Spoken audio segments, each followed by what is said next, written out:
With many of Talhoffer's plates dedicated to knights, it suggests he targets serious fighters to sell his services to. But more specifically, those with money. For a knight's armor is expensive. For it to be truly effective, a knight's armor has to allow the freedom of movement to match the swiftness of a lesser armored opponent on the battlefield.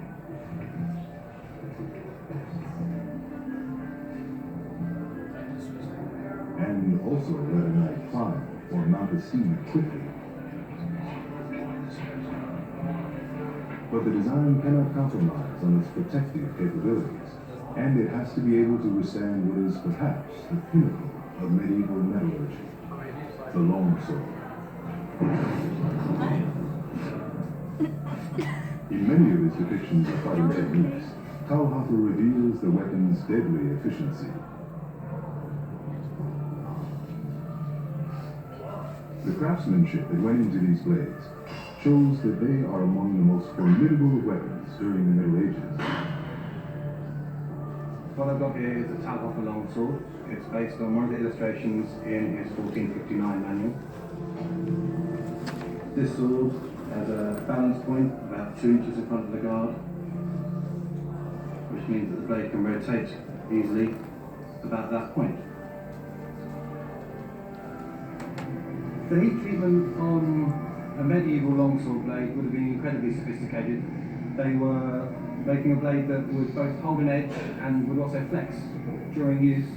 It's quite amazing. Very, very sophisticated workmanship. The heat treating on a sword is a 2-part process, which is quenching, which makes the blade hard, but ever so slightly brittle. And then there's tempering, which is a lower temperature process of about 200 centigrade, which makes the blade flexible again. It's combining an awful lot of things.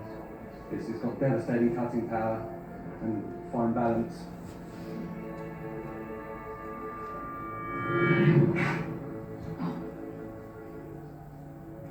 But despite a medieval sword blade's technology, they still aren't able to cleave through the hardened plate steel of a knight's armor. With a sharp, historically accurate, robust blade designed for fighting armor, you're simply not going to get through to wound him with an edge blow. It doesn't matter how hard I hit him or where I hit him. I can't cut through the armor with edge blows. But a single plate in the fight book reveals a useful longsword technique against a knight. An unarmored man might be forced to fight an armored opponent due to rules stated in a judicial duel, or in the field of battle, or beyond the city walls trying to escape from the robber knights. Talhoffer gives us the way of fighting a knight and beating him, and that is through the techniques of half-swording, where we're going to try and get that point in his visor, underneath his helmet, into his groin, behind his knee, under his arm, where he would normally have chainmail armor protecting him. But even then, the point's going to penetrate.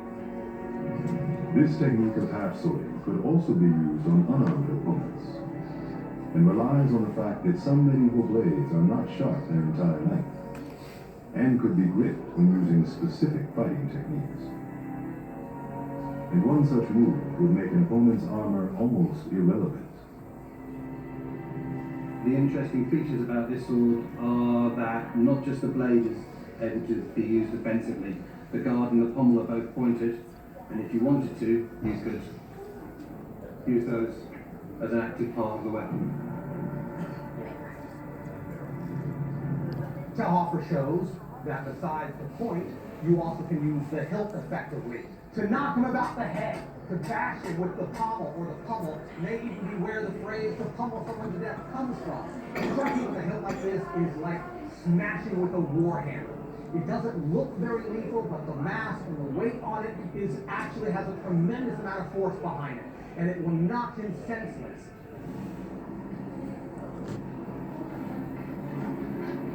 John Clements is going to try these half-sword techniques against a knight in full armor to test their effectiveness.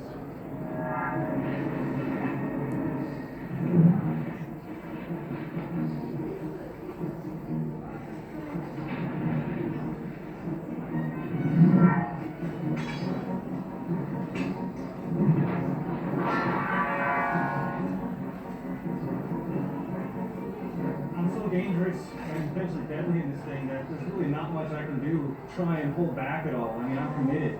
And once I'm committed, the suit has a weight and deadliness all to its own. Fighting unarmored against an armored knight, such as how often shows in his plate, I felt obviously more agile and quicker, but it didn't make that much of a difference. He wasn't so slow that I could take advantage of it. I saw openings, but I can't get to them because he's all over the place. But what I was able to do is hit with that hilt. We know these techniques, we train these techniques to go all